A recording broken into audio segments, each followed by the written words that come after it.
Hey guys, Mark from Soundby here again. Today we're back in the control room today because I wanted to talk to you about another piece of gear that I'm really excited to use.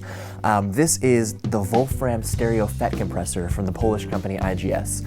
And you might have seen us talk about IGS before. They're a company that we've really enjoyed using their gear, like their 1LA compressor or the Vinad preamp. And this is a piece that I actually borrowed from the studio here to take home my own space, really work with for a while. So what is it? It is essentially an 1176 style stereo compressor. It actually uses the same transistors as the original 1176, but IGS has done some tweaks that kind of make it stand out a little bit and something a little more unique. Just to start, every switch on here is actually stepped switches.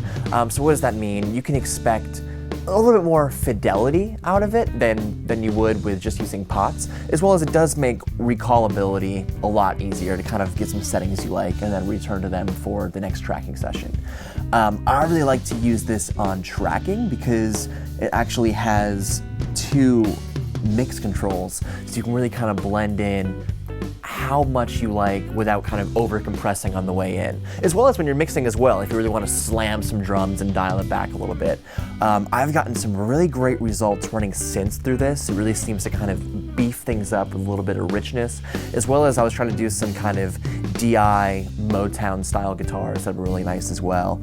The stereo switch on here is nice because it really allows you to operate both channels in dual mono independently, or you can link them together and control both the parameters with the top switches on here.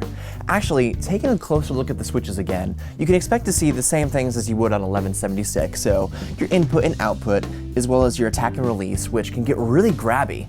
And like I said, when I was using the DI guitar, it can really kind of get spanky and really bring your track to attention. But you can also control that a little bit and dial it back with a lower ratio.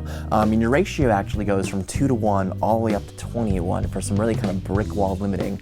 And then also the S for slam, like you would expect with the all buttons in mode. Another useful addition here as well, along with the mix knob, is the Sidechain Filter for both channels. So you can really kind of choose what the compressor is seeing in regards to low end frequency. So if you're struggling with a drum bus, you can kind of cancel out that kick drum that might be making it pump too much.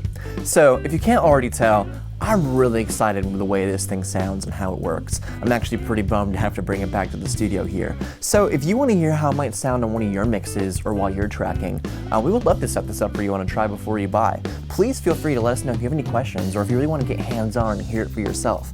You can give us a call or just shoot us an email at proaudio@soundpure.com, and we'd love to talk to you about this or anything else IGS or any other gear as well. As always, thanks for tuning in and checking out some of the stuff, and we'll see you next time.